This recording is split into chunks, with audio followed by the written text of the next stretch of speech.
and it means something else, and it does not. But there is the case with the last bulb on the tree that has something to do with what happened to this little girl, JonBenet.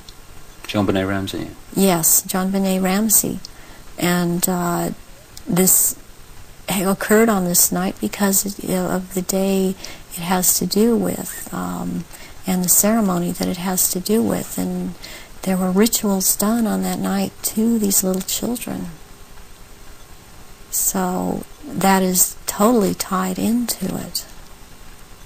I have heard that JonBenet's name is relevant to the rituals. Do you know anything about that? John Bay.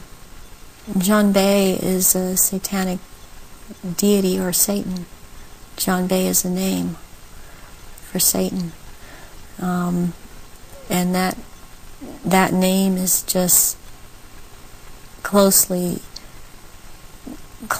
tied in. It's so close, and I don't understand why it hasn't come out, and that I know of, it hasn't been talked about. But that is why she was killed on the day that she was killed, and her family, as far as I'm concerned, her family is involved in this, and that there's always a price to be involved in it. She was the price. This little girl lost her life. Can we talk about some of the famous names that people around the world would know who, in your experience, have taken part in these rituals that you've conducted? You say you've conducted them in Europe and the United States. Can we start with the United States? Yes, I have seen at rituals, I have seen George Bush, I have seen Madeleine Albright, I have seen Henry Kissinger, I have seen Ronald Reagan, and I have also, by the way, seen his wife, Nancy Reagan. I have seen Hillary Clinton before I knew she was Hillary Clinton. At the time, at these rituals, she is involved. The other people that I have named and I have seen shapeshift into reptilians. I have not seen Hillary Clinton actually shapeshift, but she is involved.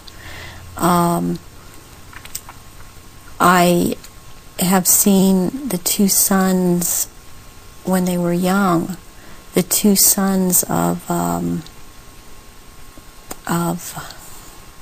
George Bush present at these rituals. Are these the sons that have become governors? Yes. One is in Florida and one is in Texas.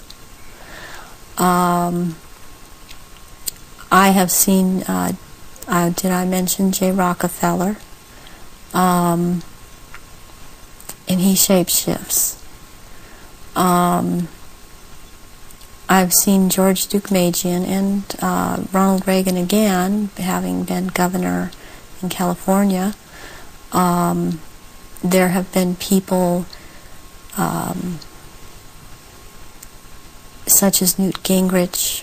I saw, and I didn't know at the time that he was Newt Gingrich. I recognized that he was Newt Gingrich when Clinton came into power, and after he was, Newt Gingrich was then elected Speaker of the House. And I was horrified to realize that this man was also there. All of this has affected me to the point I don't vote. All of these people seem to all be connected to the Illuminati, and I don't feel like being part of having anything to do with them. Presidents like Carter and Ford and Clinton. I've seen Ford there. Gerald Ford. Gerald Ford, yes. Are they all reptilian bloodlines? haven't seen Carter shapeshift. You've seen him at rituals, have you? Yes. Gerald Ford, I have seen shapeshift. And Johnson, also. Lyndon Johnson. Lyndon Johnson. Also, Dr. Joseph Mengele, who took me around to these rituals a lot of the time, was also a shapeshifter. And there were also people that there are people in the European countries that I've seen shapeshift and be involved. And this it doesn't surprise me any more than it does the people in this country doing it. Is just for some reason more shocking, and it cuts even deeper, because I've seen the Queen Mother there, and I have seen the Queen there. I've seen Princess Margaret there. I've seen Charles there, and they shapeshift. And I have seen this. I'm not coming up with his name right now, but he was president in France after de Gaulle. He was there. I've seen him there. I've seen the Rothschilds there. I used to see the Rothschild that lived in England there, but the one that still goes there and is a shapeshifter, Guy de Rothschild, Baron Guy de Rothschild, has been to all of these rituals and has been over in this country under the name of Dr. Barrington and tried to program me, and has impregnated me several times with eggs that were taken from me years ago and were impregnated with semen from Pindar and then placed back into my uterus. This has happened to me twice, once at age 39 and this year right before I turned 43. And I had told my therapists ahead of time, before I ever could have known that this had been done to me. And it's happened at a certain place in where I have been living in the San Fernando Valley. It's happened at a house on Tyrone Street in Sherman Oaks. And my understanding is that there have been other survivors that have talked about this location as having been involved with programming and so on. And Baron Guy de Rothschild has tried to program me. All these years he has been trying to control me, get me back under control. And the Marquis de Libero is someone else that attends all of these functions and since he is the one in power, he attends all these functions. I have seen Tony Blair there, and he shapeshifts. I have seen Prince Philip there. They all have their quirks as to how they act, even in their reptilian form. And they all, they act. They don't act all like robots, but they have their quirks. They have their so-called personalities, but they are all cold-blooded. They would kill at the drop of a hat. I have even,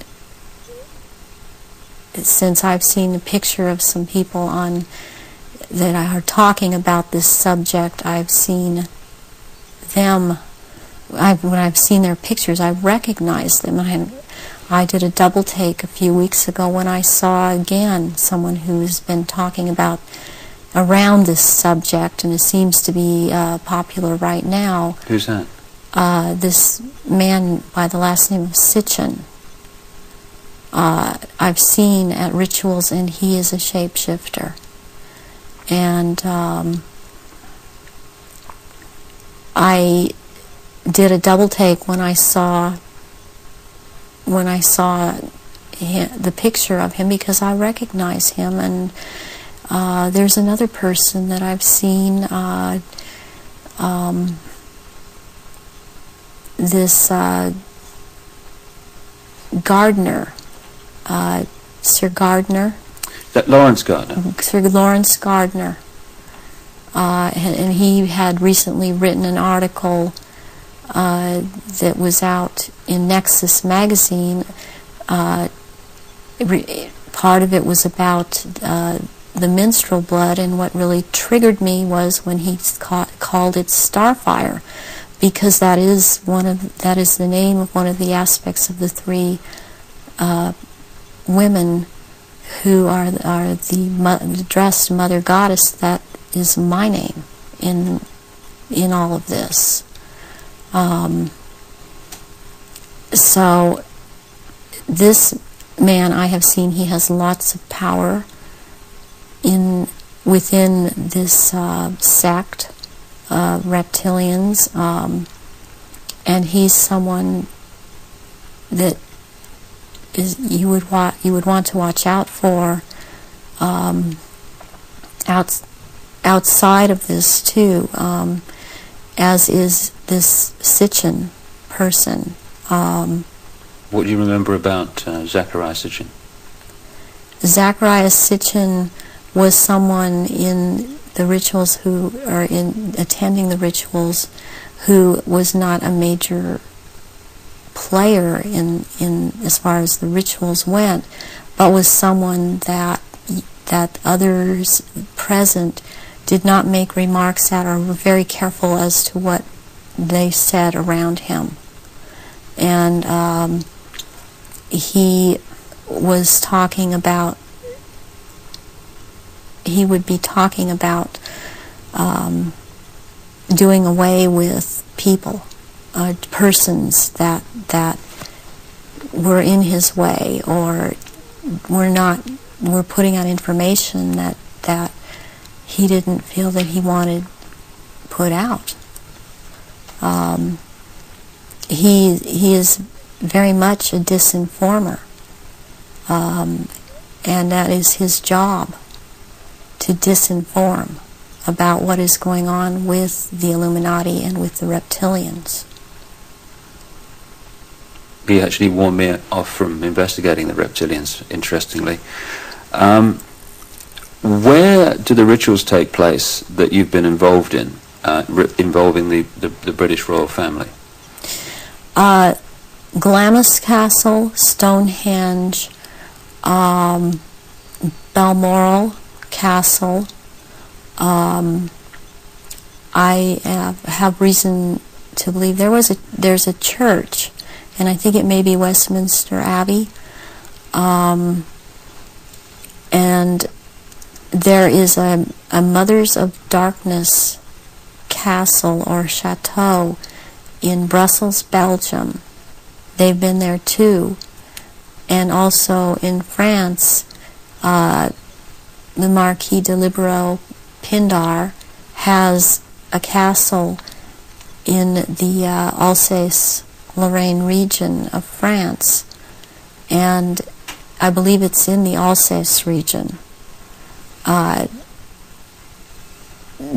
he uses, and there are certain rituals done at that castle down in the dungeon part of that castle, and there's an entrance down there to underground places in the earth, and there is a natural formation of rocks that kind of glow green, and they keep menstrual blood in that formation, and this green glowing from these rocks actually turns the blood a darker color, and it's called black blood, and it's used in certain rituals. But there are also, they keep small, there are smaller, less developed little reptilians that are kept down there. They're kind of pets. But one other thing that's also down there, there are eggs. It's like a nest of eggs kept down in that part where it's warm. It's very warm down there into this entrance, and these eggs are kept down there incubating, and they are the reptiles' eggs, and that's where they keep them. What are your memories of conducting the rituals for the royal family? What happened? What were they doing? One thing that sticks out in my mind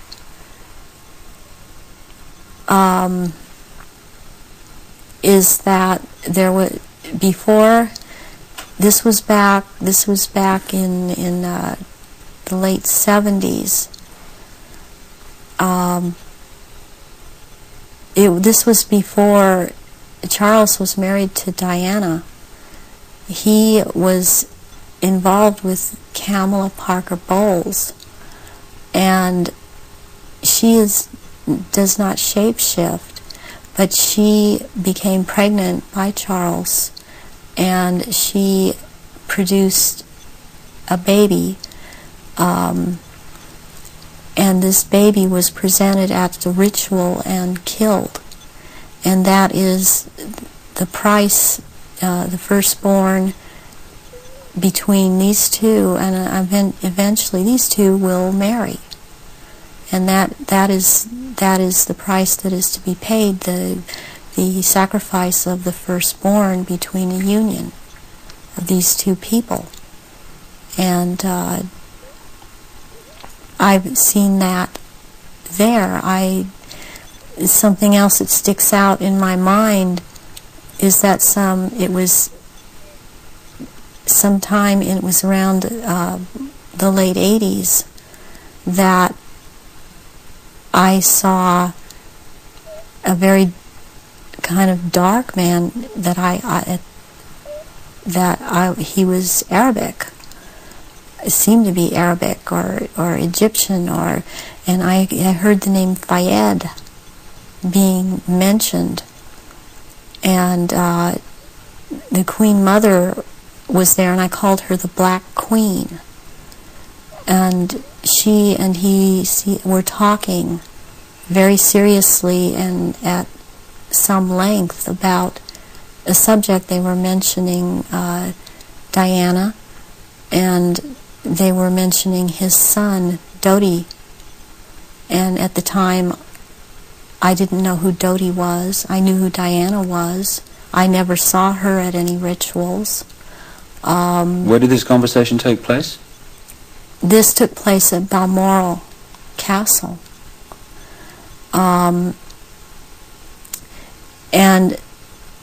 I heard them talking about a marriage between these two, and I thought at the time, well, she's married to Charles. How can there be a marriage where she's married to Charles? I didn't understand why the Queen Mother and this person that I now know to be Dodi Fayed's, because I heard Fayed, Muhammad al-Fayed,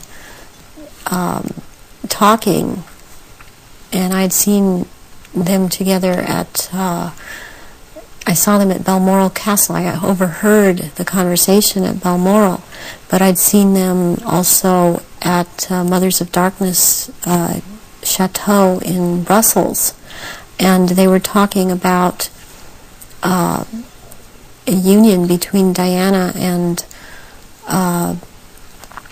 his son Dodi back in the late 80s, and I did not understand at that time, because I understood Diana to be married to Charles. I knew that she was married to Charles, and they had 2 children, and they were about to have another. And the Queen Mother, all I could pick up was that for some reason that there was a malevolence towards Diana. And Diana I had never seen at a ritual. I wondered what she knew about all of this. What have you seen the royal family do, the Queen Mother, and the other people you've seen in the rituals? What have you seen them do? I've seen all of them drink human blood and consume human flesh, and they have their own goblets in which they have blood, and these goblets are encrusted with jewels, and they also have their own daggers, and that the dagger goes into the goblet, and they stir the blood around with it, and it's also a what it is. It's a symbol of the phallus going into the vagina, and when they're doing this, and I've seen them do this, and some of them have even, like the Queen Mother I saw with, she had her own little, it would, like almost, it's between a very elaborate ornate chair or a throne kind of thing brought in for her to sit. And because before these rituals actually start, there is a kind of people move around the room and talk, or recognize one another. It's a formal kind of a ritualistic setup, the way they talk and the way they introduce each other. It's like a court. What are they wearing? They're wearing robes. They're not wearing anything underneath the robes, and the robes are very ornate. They all have, the one thing in common they have is they have a red color like blood, and some of them have purple, and they have gold kinds of lines running through them. They have the Merovingian symbol of France, the fleur-de-lis, and there are jewels that are sewn in at certain points on these robes, and they wear these robes, but they don't wear anything underneath the robes, because what is going to happen, what the rituals are all about, they're going to shape-shift, and they can't have anything on under the robes.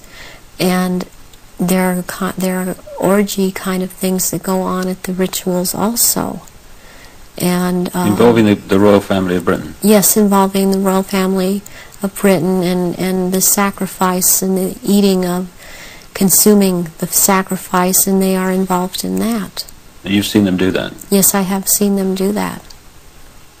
People in Britain, listening to what you're saying, would obviously be staggered, I guess anywhere in the world, but what would stagger them mostly is, in Britain, the Queen Mother has an image of being the nation's grandmother. the nice old lady, and good old Queen Mum, what a lovely lady. What's your experience of the Queen Mother? She is very cold in reality, and she is very cruel, and she is very different than she comes across to the public. She's cold-blooded.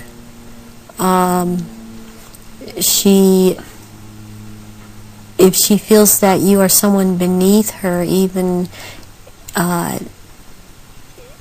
in the Illuminati, that you're at her equal or your station is above her, she will not speak to you, she will not recognize you. She obviously, from what I see, enjoys consuming human flesh. It's sickening. The one person that she seems to be afraid of is Pindar. People would also look at the Queen Mother's elderly, frail stature and find it very difficult to see her taking part in rituals and doing anything, if you like, active. Do they go into a different state in terms of age and strength and all these other attributes when they actually shapeshift? Yes, the human body that they choose to occupy or take when it was young, it ages, but when they take the reptilian form, these reptilians live hundreds of years, and so they have to have taken more than one human body to live in. A lot of them are much, much older, and I'm including the Queen Mother in this, older than people think that she is. She's been in more than one body, human form. And when the time comes, if it is time for her to go on, it has been chosen that she still has, it's known that she still has life or years to go, again, she will be put into the body, the essence of her, and the reptilian form will go, or the essence of her will go into another body that is also has the ability to shapeshift into reptilian form. One of the pure reptilian human bloodlines. Yes. What happens when, take the Queen Mother as an example, what happens when they shapeshift? I mean, what do you see? You start to see changes happen, and they're happening so fast that it's almost, it's the closest thing that I've seen to it is what they're now doing with computer technology. It's just a literal transformation that happens very quickly, and they get taller and they get bigger, and they don't look at all as reptilians like they do as humans, and thus the wearing of the robes, because if they were in clothes, the clothes would be torn apart. So let's take the Queen Mother on this subject as an example. We recognize her as a frail old lady. What does she look like when she shapeshifts at these rituals?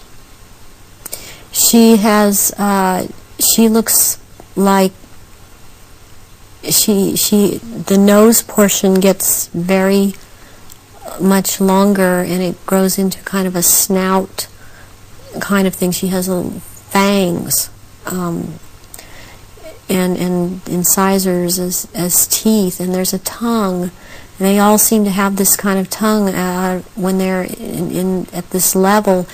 The tongue has a lot of long, hairy or pointed projections coming out of it. It's very long.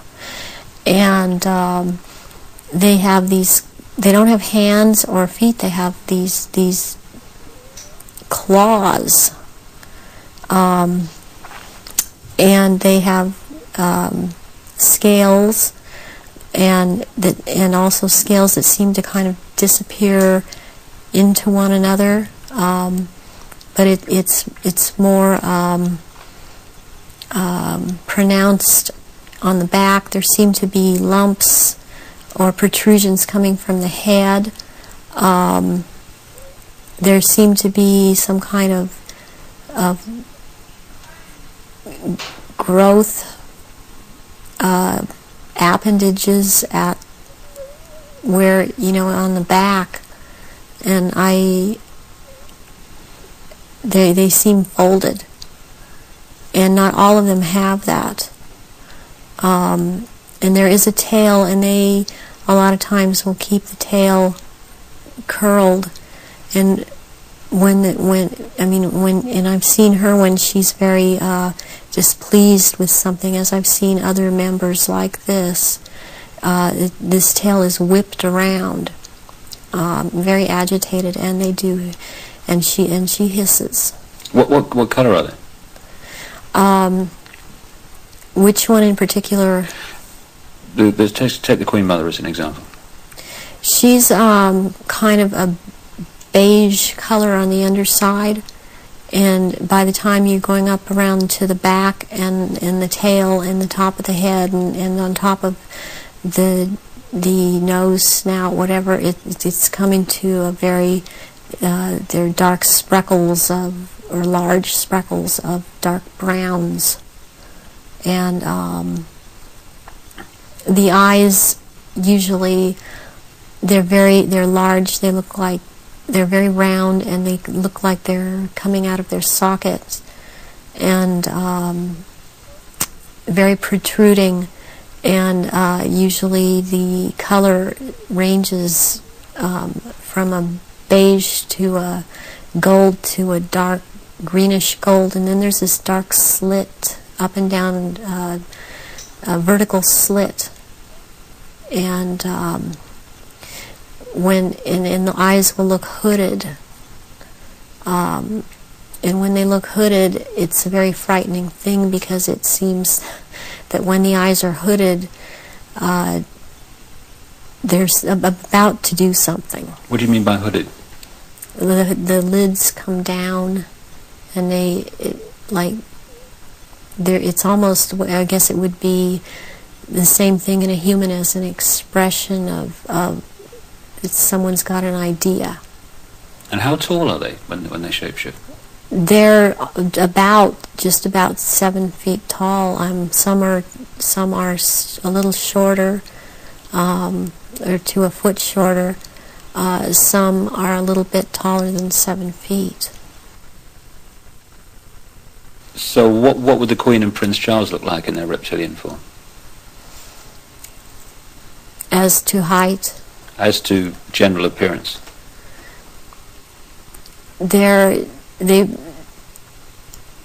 Charles resembles in both ways, in human form and in reptilian. He resembles Pindar. He's shorter, though, in reptilian form than Pindar, but the way that the reptilian, the nose shapes into the snout at that point, and the jaw becomes the underpart. It's very much like Pindar, and his mother doesn't look quite the same as he does. But what does the Queen look like? The Queen, she's darker, not quite so pale. She's darker. All over, she doesn't have the amount of I would call it freckling. It's more like a gradual, like the skin is gradually getting darker. It's more smooth. And she does have the lumps up around her head down the tail, the spine. Charles has the tails down around the spine, and funny enough, he has the protrusions from the skull in the reptilian form, where about or above, right above where it seems like his ears would have been. What is it about the rituals that allow the shape-shifting to happen? When the victims are starting to be sacrificed, it's the scent of the blood, and they start shape-shifting at that point in time, and they can hardly wait to get to the blood. It's like they're addicted to the blood, and then the consumption of human flesh that follows. What have you seen the Queen or any of the royal family do in relation to that? Have you seen them sacrifice and consume human flesh? There are certain times when they will actually do a sacrifice, or there will have been someone doing a sacrifice, and it's not happening fast enough for them. So they will step in and finish it themselves, because the sacrifice the ritual has to be gone through. It's sacrificially, ritualistically, it has to have been gone through, and they will step right in and just start tearing the throat out, and they're getting all this blood from the jugular vein at the same time, and that has happened when there are many there that are going to be sacrificed, and they just can't wait, and tearing into the contents of the abdomen and stomach of a victim afterwards. Who have you seen do that? I've seen the Queen Mother do that, and Prince Philip and Charles. I've seen Guy de Rust's child do this. It seems that I've seen it more among royalty, or so-called royalty, do this than people that are not titled. That they don't seem to. They seem like it feels like they don't dare, but they shapeshift nonetheless. But it's like the royals that step in and just start tearing away as they can hardly wait. How long can they hold the reptilian form in these occasions? During the rituals, it's much easier for them to hold their reptilian form. They can stay in that form. What it is that they have a hard time holding their human form. And as long as they're around blood and the scent of blood, they can't hold human form. Right. Where do you think the story of Diana fits into all this, in terms of the ritual that you know about and the royal family background that you know about? What was all that about? What happened in Paris? Diana was a ritual sacrifice because she's named after a goddess, Diana. She was chosen from before birth for the purpose of which she served. I understand and very well, and am very empathetic towards Diana, because in a way it parallels what happened to me, to have served your purpose, had 2 children, and then be tossed aside. And to her horror, though, she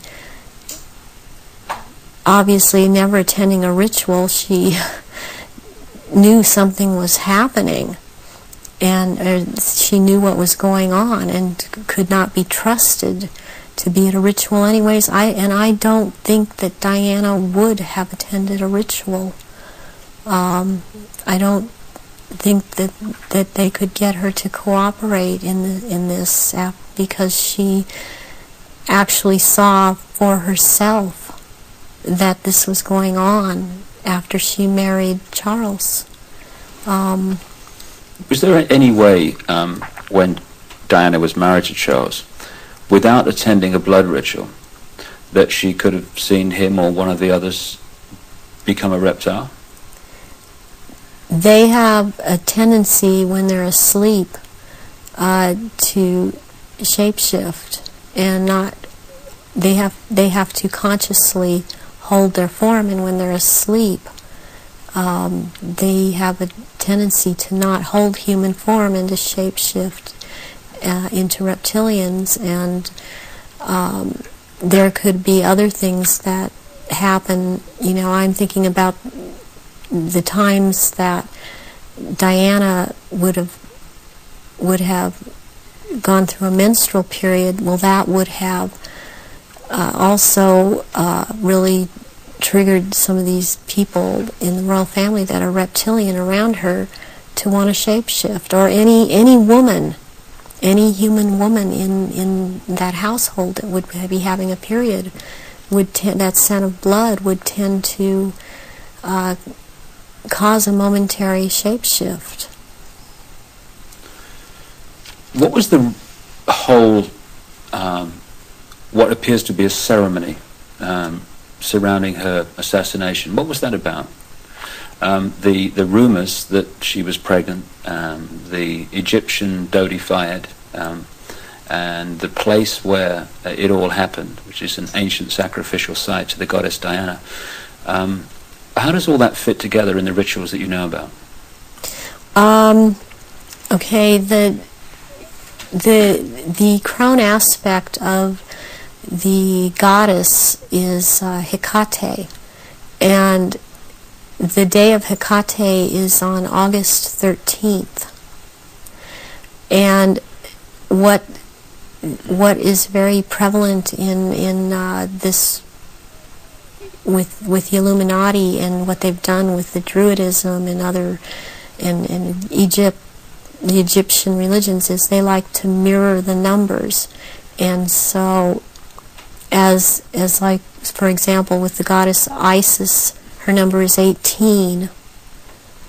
When you mirror it, it's 81, and that is the number of the sister of Isis, Nephthys.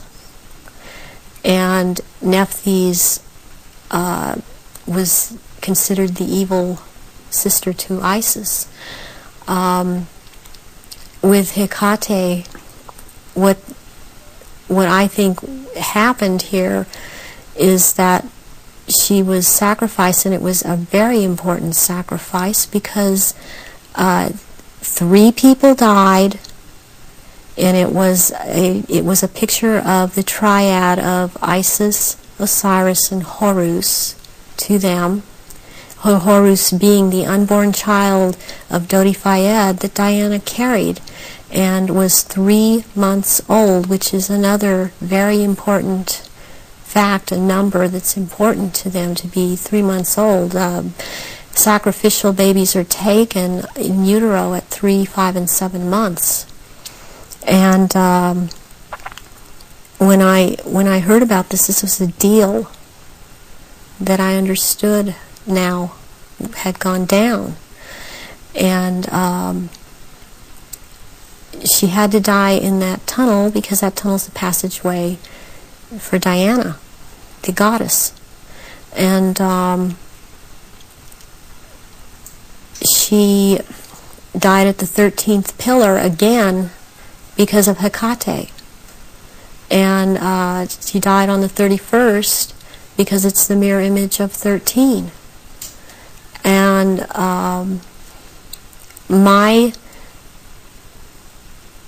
understanding of what I get inside of me, and because I was told by Baron Guy de Rothschild last beginning of February, when he was in this country and he was there to try and reprogram me again and impregnate me, was that he was in the tunnel that night. He had to be there because not only was it a ritual death of Diana, this was also about taking her soul. And he was taking the soul of Diana, which no one else there could do. Whoever was present there could not do it. He could do it. And he was in France. This is the hypnotic stare you talk about. Yes. And drawing in the breath. And he had to be there to do this ritual killing, this ritual murder. This would mean that the ambulance team and a doctor that arrived within a minute of the crash coming the other way must have been in on this whole deal, or at least the people in charge of the ambulance team. From your experience of the kind of people involved in this Illuminati satanic network, do you think that's possible, that they could set that up? Yes, I do.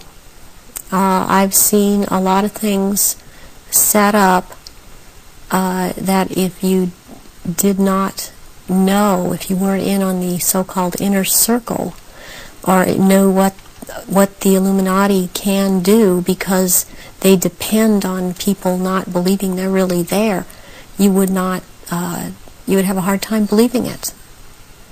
That this has been such a secretive group and worked in such insidious ways to infiltrate and control. And there are so many unanswered questions they don't seem to be able to answer about Diana that keep coming up in spite of all the reports that come out, because there are people that don't believe what they're hearing. What would have been the purpose of creating such a clear and definite ritual in the assassination of Diana? What would be the purpose of that when they could have killed her in another way? Because it had to be done as a ritual, because they were going to take her soul. And it had to happen in the tunnel. It had to happen that way. It had to happen in that year. And this is all, there's all a timeline to all of this. There's been many rumors that she was pregnant, but as I understand it, one of her friends says that that was not possible because she knew that very shortly before she'd had a menstrual period. Is it possible to be pregnant and for that to still happen? Yes, it is. This happened to me. I was impregnated with one of my own fertilized egg that was fertilized by the sperm of Pindar, and he sent Guy de Rothschild to impregnate me in this manner, and I was impregnated in October of '94. I had periods up until February when it was discovered, and they seemed normal, not light.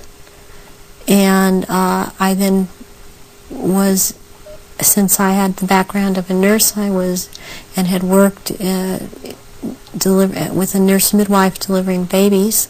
I was, for some reason, it occurred to me to check my stomach, my abdomen, and I realized that I was pregnant, and so I ended up seeing a doctor who told me, I mean, he verified, you're pregnant. He did it with blood test, with the urine test, and ultrasound exam, and if I don't do an abortion on you tomorrow, you're going to have to go through a different type of abortion, which probably would have been a saline abortion. And I knew what I was pregnant with by that time, and so I was terrified to go through with it, and I could not go through with it, knowing what I knew. And so I had the abortion, but I had periods the whole time. You were impregnated at the point that it happened without you having any knowledge of it. No, I did not. Is it possible that that happened to Diana if she was, as the evidence that I've looked at suggests, also mind-controlled and a multiple from the early part of her life? That is definitely more than a probability. The thing about being multiple or dissociative identity disorder is that the host person doesn't know that they are, but they have missing time, but then they have amnesia for the missing time. They don't realize they're missing time. They don't realize things are happening to them. They show up, pregnant. They show up with marks on their bodies. They don't know, I think I must have bumped myself, and that's not actually how it happened. Or they have needle marks on their body when they've been gotten a hold of and drugged. And it's only when they start to realize something's not right and they try and make a timeline and try and account for their time, they realize there's so much they can't account for that they simply took for granted. Oh, I was out shopping, or I was at this person's house, or I was over there. Then they realize they don't have a timeline for any of these things.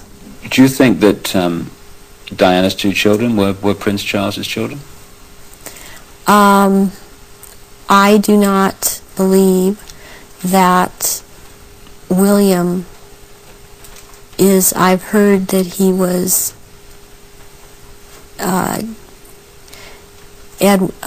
Charles's son. I've heard about someone else, and I believe that it was neither. I believe that this child of Prince William is the son of Pindar, and she was impregnated and she did not realize that. When you look at the ritual nature of all that, you've got Osiris, it would seem, symbolized by dirty fire. You've got Isis, symbolized by Diana. Presumably the baby, quite obviously, symbolizes Horus in Egyptian legend and ritual. Why create that in a tunnel in Paris at that time? What was it designed to do, to symbolize or whatever? It's to symbolize, it's part of symbolizing getting the world ready to recognize the Horus that is about to come upon us in the year 2000, as the year 2000 is the age of Horus and Osiris reborn. And there's a sacrifice involved. And the sacrifice is the mother, and the sacrifice is this child. And yet it involves another child who yet lives by the same mother.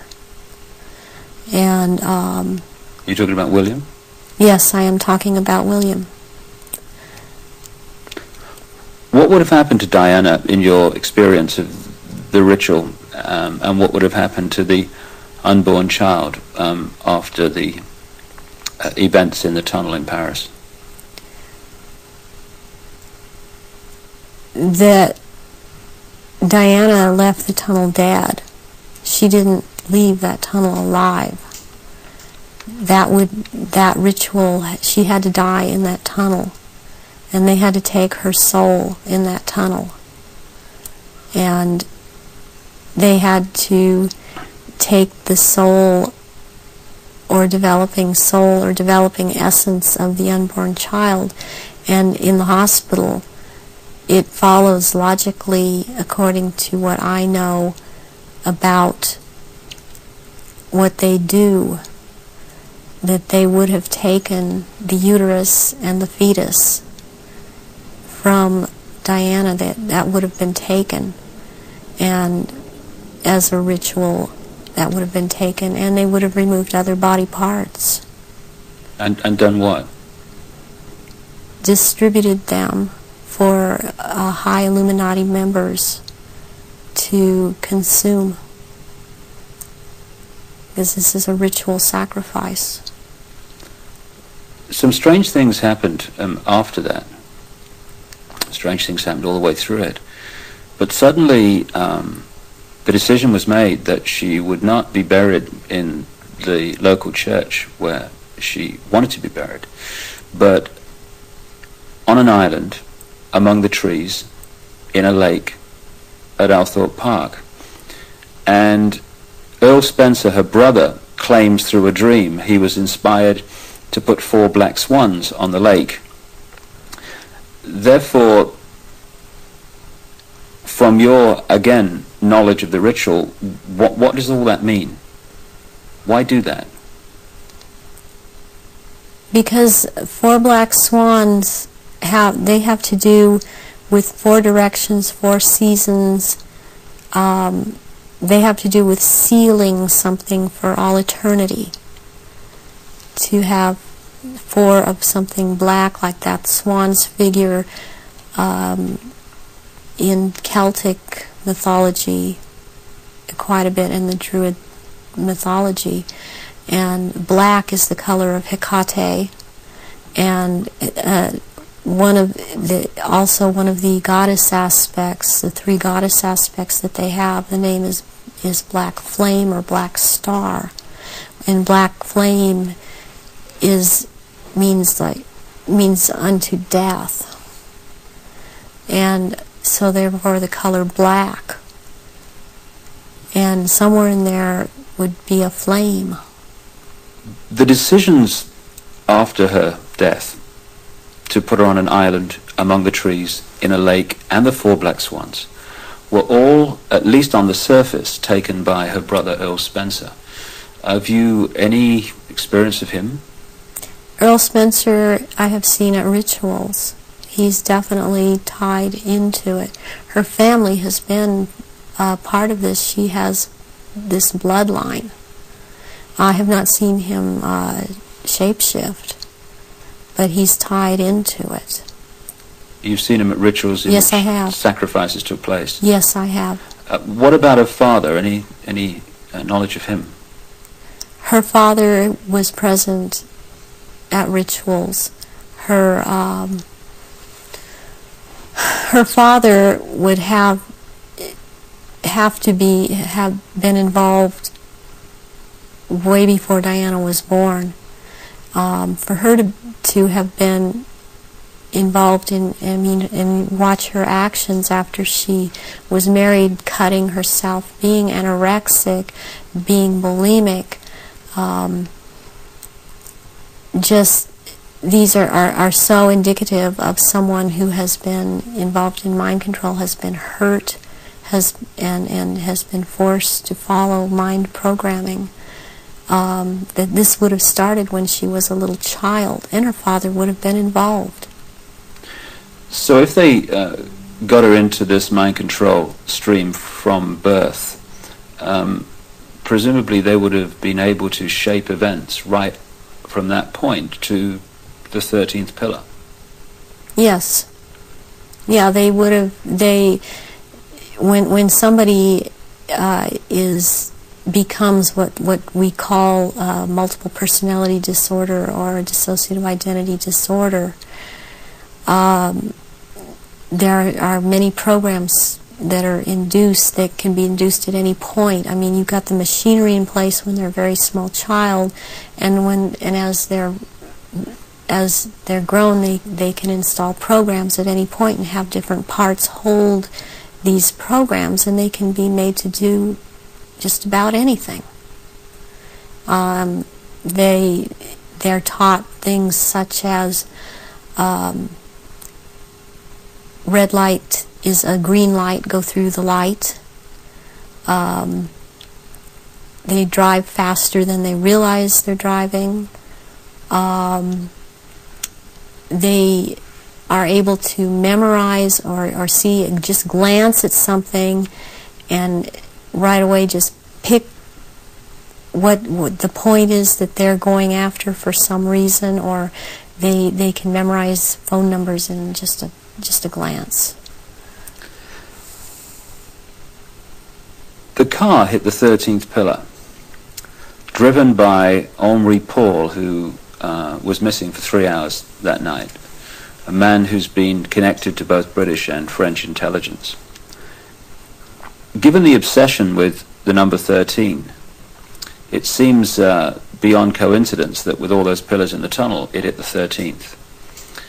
Is it possible to mind control someone like Henri Paul so that at speed they could pick out the 13th tunnel, the 13th pillar? Yes, yes, it is.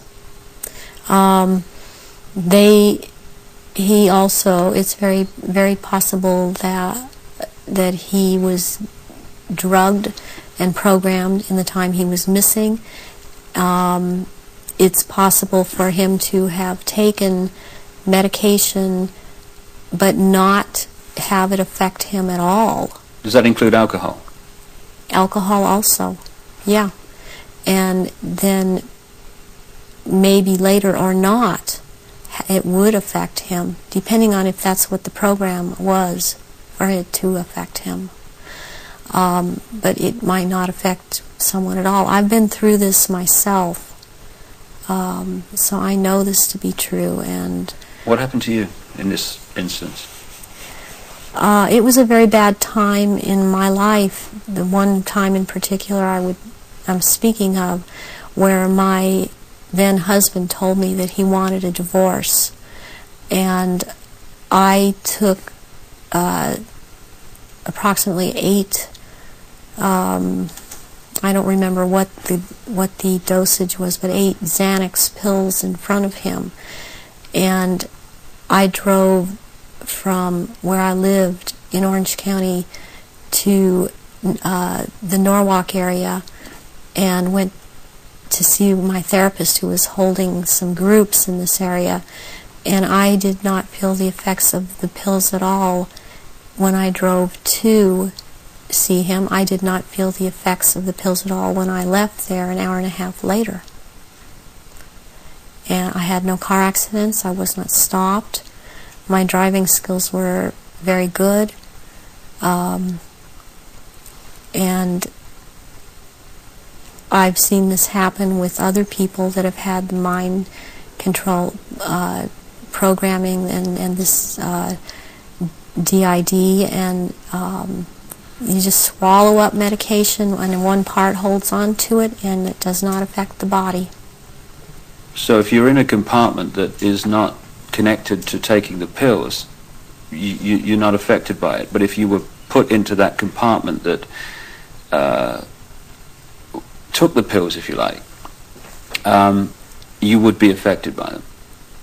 Yes, and you can also have, what they can do with you is have a whole bunch of alters or parts lined up that, okay, you will be out from this point to this point, and then this next part, will be out at from this point to this point. They can keep going like that. It can be a very complicated, long thing, but they can line them up that way. That's the way the programming goes. Do you think this could explain the apparent mystery of a alcohol reading of Henri Paul that was equivalent to 8 Scottish on an empty stomach, while the video evidence of the Ritz Hotel security cameras is that this was not a man in the minutes before he drove Diana into the tunnel that was in any way at that level of drunkenness? Yes, that can very well explain it. With this kind of mind control programming that they do, once you go into that mode that they want you in, you can be hurt and in a lot of pain, or you can be drugged to the gills, or have drunk too much, and you appear to be in no pain at all, appear to be perfectly with it, and you don't feel it. You feel all right.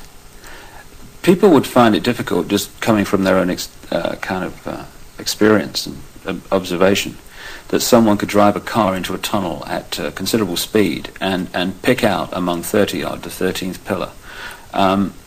How is that possible to program someone to do that?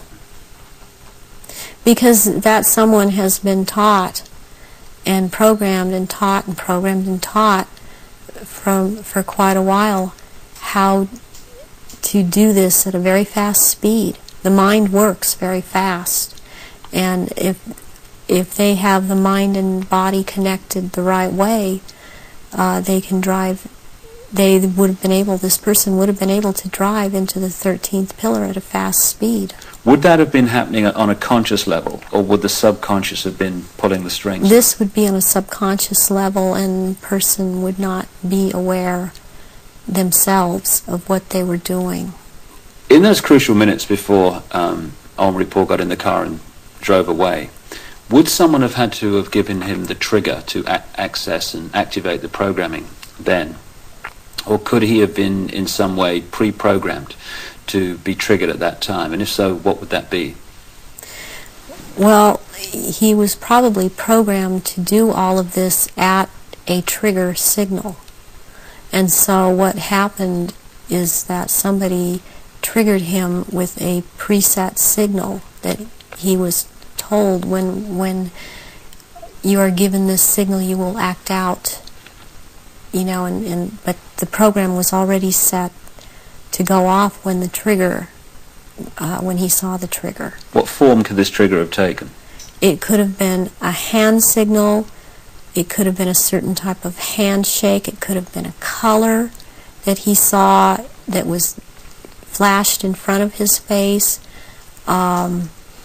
It could have been a certain person doing a hand signal. It's most likely that there was a person present that he was to react to when this person said something or signaled him in some way. Given the extent of your programming from birth, how was it possible for you to break out of it, as you appear to have done now?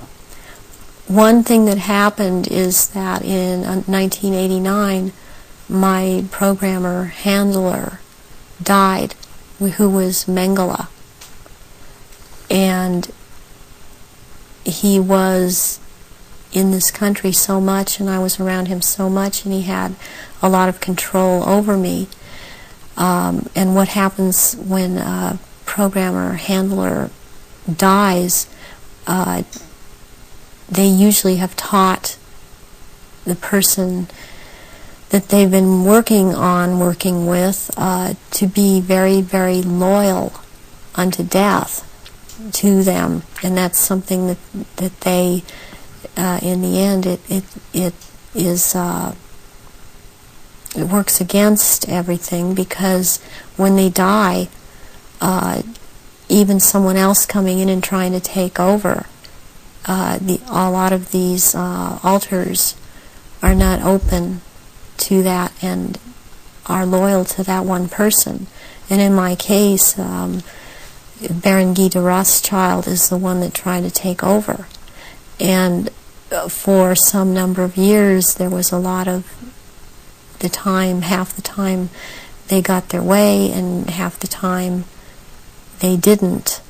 And in major things, they did not get their way. One of the things that I went out and did in 1993 was I cut my hair off, and because I was publicly seen and known to have very, very long hair, I could no longer be seen. I could not be seen with my hair cut off short.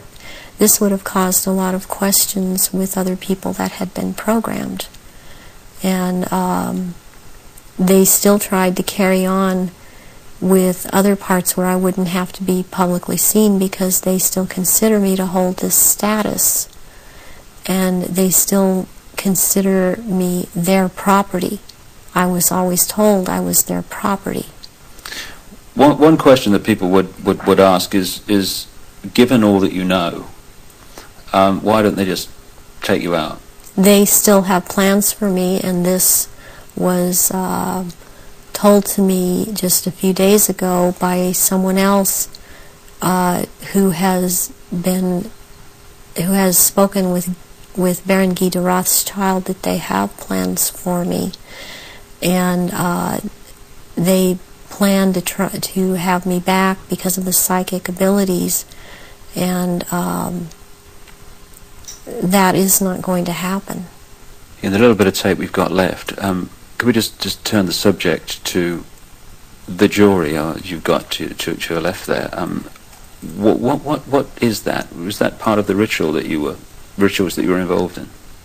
The first one, this is a child's ring. It is a 14-karat gold white, or 14-karat white gold ring with a diamond in the middle of a hexagram, or a hexagonal shape, and it looks like a hexagon if you were able to look closely at the diamond. This was returned to me by my ex-husband, who told me, well, this was in your daughter's clothes, and this was a message to me, and it was a trigger to me for him to do this. Very well, any high-ranking survivors that I have talked to that know of this ring know that it's from Mothers of Darkness, and it would be very unusual. I mean, I don't know of anyone else that has a ring like this in their possession at this point in time. And what's the necklace? The necklace here is made out of copper, and it's very Egyptian, and it was given to me when I turned 19, and that's an important age because you really start at the position I was at, having these psychic powers in full effect and being allowed to do this in full effect during rituals, and this was worn during certain rituals. Why copper, and why have it at all? Copper is a transmitter. Copper has always been used in the occult. It has a specific meaning. The meaning it has is because I had a triad of altars that were very active in a lot of rituals, and the triad was Isis, Osiris, and Horus. And Isis was the part that drew down the moon, and Osiris performed the rituals, and Horus was what was born of performing those rituals. Just in the literally 3 minutes we got left, or 3 or 4 minutes, I know it's difficult, but I want people to understand the nature of what's going on to so many people today. What sort of things were done to you as part of your traumatization as a child and later? I was electroshocked to the extent that my parents were told when I was in first grade that my IQ was 70 and that I was retarded, and they said I would be retarded. I always had trouble in school when I was in school because I missed so much school. My school records are missing. They've just disappeared. I have medical records that are missing. My birth certificate appears to have been tampered with. I have had my eyelids taped open, and so I couldn't shut my eyes. I have been electroshocked. I've been put into a narcoleptic sleep and had earphones placed over my ears and had messages repeated and repeated for days. I've had drugs injected into my body so that my nerves were just like on fire, and then they would just touch me. Since I wasn't allowed to have marks on my body, they couldn't use a cattle prod on me, but they do use cattle prods on people in torturing them, and they do use electrical stimulation to the genitals and also on the teeth. And they like to inject between the toes and under the fingernails and up in the gums I've also had some kind of scarring done up through the roof of my mouth all the way up to the brain stem back here that gives me a photographic memory. And I have calcium blocks around the pineal gland that seem to be perfectly spaced and even, and it's very, very curious. The doctors can't seem to come up with a reason for that. I have been programmed to be anorexic, to be bulimic. For the government programming, since I was also used by the government in this country, I was programmed to cut my arms if I started to remember, which I was punished for by the Illuminati, as I was not to have these marks upon myself. I was made to eat my own feces as a little child. I was made to drink my own urine. I was not allowed to go to the bathroom. I was placed in a sensory deprivation tank.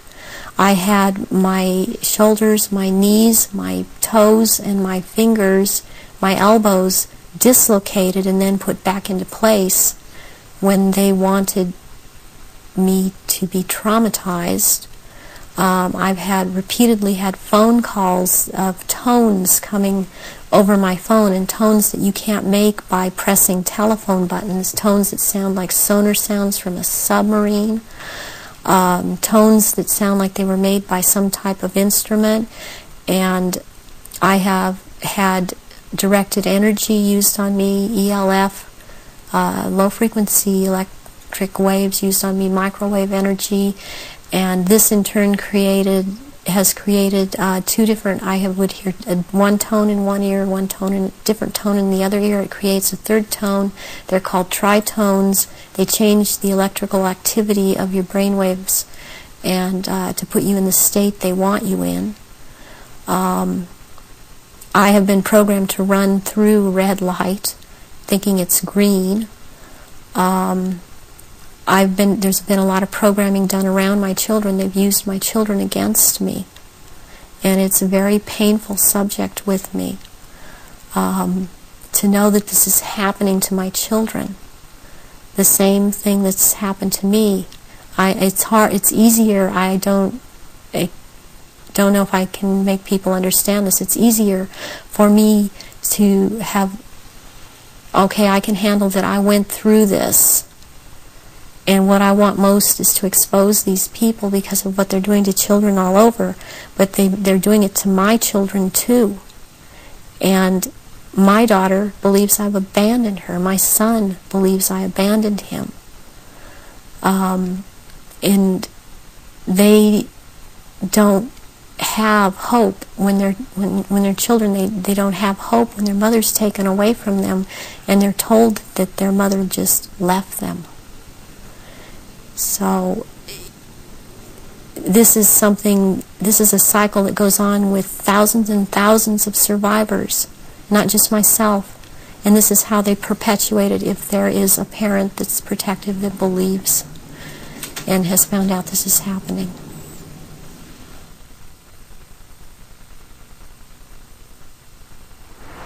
The astonishing revelations of Arizona Wilder, a very, very brave lady who's chosen to stand up and be counted. And only by enough people doing that is this nonsense and this manipulation going to be brought to an end, as it is in the next few years.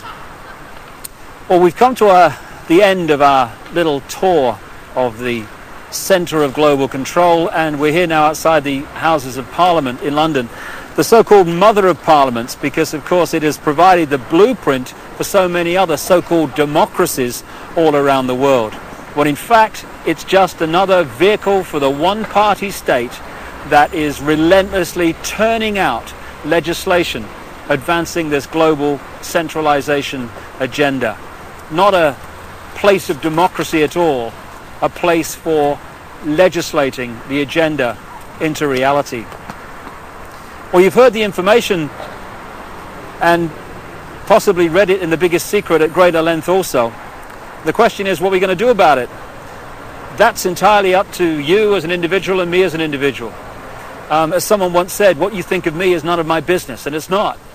This is just information, make of it what you will. But what we make of it and what we decide to do in the light of this knowledge will decide the kind of world that we and our children are going to live in the next few years and beyond. The Chinese have a word that means at the same time both danger, crisis, and opportunity. And that's the situation we're in now. Yes, there's a crisis. Yes, there's a danger of this global fascist state becoming reality, but it's also an opportunity to wake up and make the change that will turn this planet from a prison into the paradise it once was and the paradise it will become again. And that is about choice. Choosing what we do as a result of what we know. And I quote in my books a number of times an American comedian called Bill Hicks, a genius in his way, very angry man, but a very brilliant man, a very profound man. And he described life in this way. He said, life's like a ride in an amusement park. And when you go on it, you think it's real, because that's how powerful our minds are. The ride goes up and down, round and round. It has thrills and chills, and it's very brightly colored, and it's very loud, and it's fun for a while. Some have been on the ride for a long time, and they remember it, and they come back to us and they say, hey, don't be afraid ever, because this is just a ride.